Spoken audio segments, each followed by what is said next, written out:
দেখুন, ইন্ডিয়া জোটে না থাকার কারণ আমরা বলে দিয়েছি। এই যারা গরু চুরি করে, যারা কয়লা পাচার করে, গরু পাচার করে, যারা বালি চুরি করে, যারা মানুষের রেশন চুরি করে, যারা মেধা চুরি করছে মানুষের, যারা দেবত্ব সম্পত্তি যেটা হস্তান্তরযোগ্য না এই সরকারের আমলে হচ্ছে, ওয়াকফ প্রপার্টি হস্তান্তরযোগ্য না এই সরকারের আমলে সেটা বিক্রি হয়ে যাচ্ছে। এরা যারা এই দুর্নীতির সাথে যুক্ত, যারা দুর্নীতিগ্রস্ত দলের সাথে আমরা থাকতে পারি না। সিপিএম তো আপনাদের শরিক, ওই তো থাকছে। তবে আমি আজকে ডেটেও বলছি, আমি নিজেকে সংযুক্ত মোর্চার প্রতিনিধি হিসাবে বলতে বেশি স্বাচ্ছন্দ্য বোধ করি।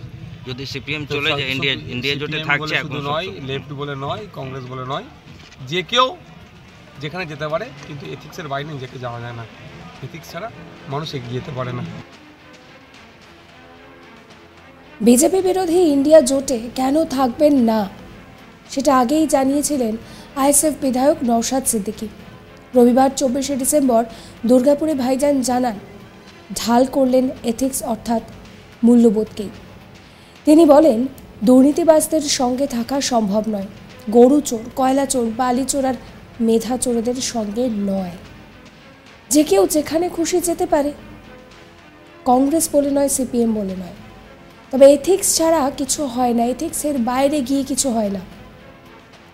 সিপিএমের বড় বন্ধু বলেই পরিচিত নওশাদ সিদ্দিকী। সেই সিপিএম কিন্তু ইন্ডিয়া জোটে রয়েছে, কিন্তু এথিক্সের দোহাই দিয়ে ঘুরিয়ে তৃণমূল কংগ্রেসকেই নিশানা করলেন ভাইজান। সেটাই মনে করছে রাজনৈতিক মহল। সংযুক্ত মোর্চার শরিক সিপিএম থাকলেও তাদের থাকার অসুবিধা, সেই কথা বলেন আইএসএফ বিধায়ক। আইএসএফের কি আদৌ বিজেপির বিরুদ্ধে লড়াইয়ের দরকার নেই? সরাসরি এটার উত্তর কিন্তু অধরাই রয়ে গেল বলে মনে করছেন দুর্গাপুরের রাজনৈতিক মহল।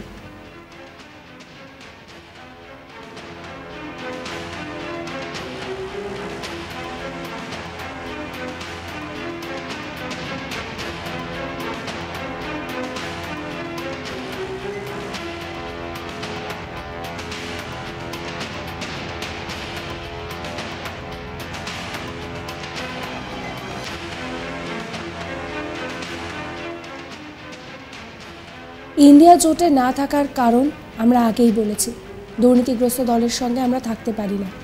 আমি নিজেকে সংযুক্ত মোর্চার প্রতিনিধি হিসেবে বলতেই স্বাচ্ছন্দ্য বোধ করি। যে কেউ যেখানে খুশি যে কোনো দলের সঙ্গে যেতে পারে, কিন্তু এথিক্স ছাড়া কিছু হয় না। এথিক্স ছাড়া মানুষ এগিয়ে যেতে পারে না। কি বলছেন তিনি, শোনাবো। দেখুন, ইন্ডিয়া জোটে না থাকার কারণ আমরা বলে দিয়েছি।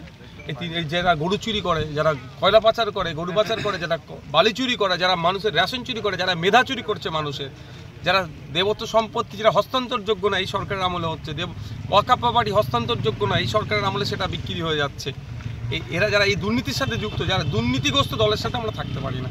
সিপিএম তো আপনাদের শরিক, ওই তো থাকছে। তবে আমি আজকে ডেটেও বলছি, আমি নিজেকে সংযুক্ত মোর্চার প্রতিনিধি হিসাবে বলতে বেশি স্বাচ্ছন্দ্য বোধ করি।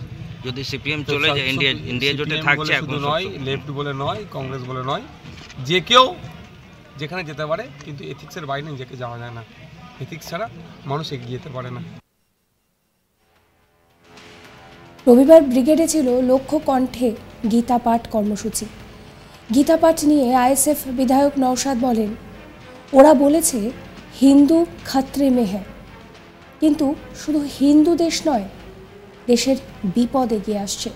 তৃণমূলকেও কটাক্ষ করে নওশাদ বলেন, 11 সালে ওরা বলেছিল যে সংখ্যালঘু মুসলিম সম্প্রদায়ের উন্নয়ন হয়নি, ভোট দিয়েছিল মুসলিমরা, কিন্তু এখন ওয়াকফের সম্পত্তি বিক্রি করে দিচ্ছে ওরা।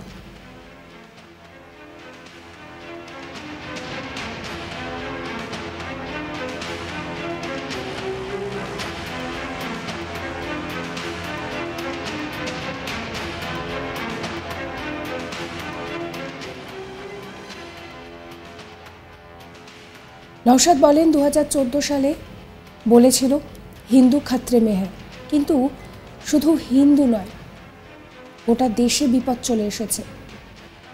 হিন্দুদের 1200 টাকা দিয়ে গ্যাস নিতে হচ্ছে। 2011 এর আগে বলেছিল মুসলমানরা বিপদে রয়েছে, ধর্মের নামে যারা ভোট চাইছে তাদের প্রত্যাখ্যান করতে হবে, উন্নয়নের নিরিখে ভোট হবে। বিজেপি শুধু মুসলমান নয়, সারা দেশের মানুষের ক্ষতি করেছে, দেশের রাষ্ট্রায়ত্ত সংস্থাগুলিকে বেচে দিচ্ছে। কি বলছেন তিনি, শুনুন। যে ধর্মকে নিয়ে খেলার চেষ্টা করছে সেই ধর্মের মানুষ সব থেকে বেশি ক্ষতিগ্রস্ত হচ্ছে। 2014 সালের আগে বলেছিল হিন্দু খাতরে মেয়ে, আজকে হিন্দু মুসলমানকে নির্বিশেষে 1200 টাকার কাছাকাছি গ্যাস কিনতে হচ্ছে, 100 টাকার কাছাকাছি পেট্রোল ডিজেল কিনতে হচ্ছে। হিন্দু ভাই কিন্তু 80 থেকে বা 70-এ কিনছেন, অন্য নন হিন্দু যারা আছে তারা দামে কিনছেন। হিন্দু ভাইরাদের জন্য সাবসিডি এটা হচ্ছে না। 2011-র আগে বলেছিল মুসলমানরা বিপদে আছে, শিক্ষা স্বাস্থ্য কর্মসংস্থানে মুসলমানরা পিছিয়ে আছে। সাচার কমিটির রিপোর্ট দেখিয়ে বলেছিল এরকম মুসলমানদের অবস্থা তলনিতে চলে গিয়েছে, মুসলমানরা ভোট দাও আমাকে, মুসলমানদেরকে বাঁচাবো। 2011-তে ভেবেছিলেন মুসলমানরা ভেবেছিল সত্যিকার হয়তো বাঁচবো। 2023-এ আজকে দাঁড়িয়ে বলছে মুসলমানদের কিছু ডেভেলপ হয়নি, মুসলমানদের পাড়াতে পাড়াতে মাতাল চাষ করেছে। সুতরাং ধর্মের নামে যারা ভোট চাইছে তাদেরকে প্রত্যাখ্যান করতে হবে, ধর্মের নামে যারা ভোট চাইছে তাদেরকে প্রত্যাখ্যান করতে হবে। উন্নয়নের নিরিখে ভোট হবে, মানুষের নাগরিক অধিকারের নিরিখে ভোট হবে। আমি একজন শ্রমিক, আমি আমার মিনিমাম ওয়েজেস পাচ্ছি না, আমাকে ধর্ম দিয়ে আমার ভোট নিলে হবে না। আমি একজন সরকারি কর্মচারী, আমি আমার ডিএটা ঠিকঠাক পাচ্ছি না, আমাকে ধর্মের নামে ভোট নিলে হবে না। আমার অধিকার আমাকে বুঝিয়ে দিক, ভোট আপনি পেয়ে যাবেন। দাদা, মুসলিমদেরকে ভয় দেখানো হয় বিজেপি চলে আসবে, কি এটা করে? যদি আপনি বলেন বিজেপি শুধু মুসলমানদের ক্ষতি করছে, আমি বলবো যে বলছে তাদের ধারণা ভুল। বিজেপি দেশের মানুষের ক্ষতি করছে, রাষ্ট্রায়ত্ত সম্পত্তিগুলো বিক্রি করে দিচ্ছে। কর্মসংস্থান বলেছিল বছর গেলে কত 2 কোটি চাকরি দেবে, চাকরি তো দূরের কথা, অথচ কাজ থেকে ছাঁটাই হয়ে যাচ্ছে। রেলের মতো সংস্থা, এলআইসির মতো সংস্থা, যেটা 1956 সালে 5 কোটি টাকা ইনভেস্ট করে করেছিল এলআইসি, আজকে প্রায় 30,000 কোটি টাকা সম্পত্তি, সেগুলোকে বেসরকারিকরণের দিকে এগিয়ে যাচ্ছে। আমি মনে করি বিজেপি শুধু মুসলমান নয়, সমগ্র ভারতবাসীর জন্য তারা ক্ষতিকারক।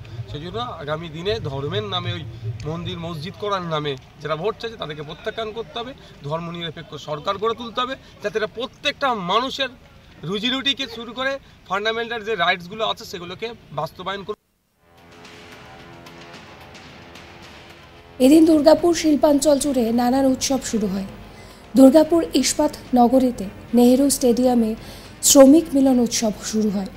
শ্রমিক মিলন উৎসবে উপস্থিত ছিলেন উত্তরকাশী সুড়ঙ্গে কর্মরত অবস্থায় আটকে পড়া শ্রমিকদের অন্যতম এই রাজ্যের দ্রুততম জেলা কোচবিহারের বলরামপুরের মানিক তালুকদার এবং তাদের উদ্ধারকারী দিল্লির মুন্না কুরেশি এবং ওয়াকিল হাসান। সুড়ঙ্গে আটকে থাকা মানিক তালুকদার বলেন, সব সময় বলছি উদ্ধার হবই, মরলে একসঙ্গে মরব। আসলে মিলনের উৎসবে এসে ভালো লাগছে, ভাবতে পারিনি এখানে থাকব। অন্ধকারে সুড়ঙ্গে ছিলাম ভিতরে, বারবার ভেবেছিলাম দেশের জন্য কাজ করতে গিয়ে মরতে হলে হবে, দেশের কাজ করতে গিয়ে মরতে হলে তো সেটা গর্বের। ওয়াকিল হাসান বলেন যে তারা টাকা ফেরত দিয়েছেন কারণ তাদের নামমাত্র 50,000 টাকা দেওয়া হয়েছে। সরকার যে টাকা দিয়েছে তা দিয়ে তাদের কোনো লাভ হবে না, তারা জীবন বাজি রেখে কাজ করেন। শ্রমিক মিলন উৎসবে নওশাদ সিদ্দিকীর উপস্থিতিও বেশ আলোড়ন ফেলে দেয়। এই ভিডিও সম্পর্কে আপনাদের মতামত জানাবেন কমেন্ট করে। সমস্ত খবরের আপডেটের জন্য সাবস্ক্রাইব করবেন আজ তাক বাংলার ইউটিউব চ্যানেলকে, ফলো করতে ভুলবেন না আজ তাক বাংলার হোয়াটসঅ্যাপ চ্যানেলে।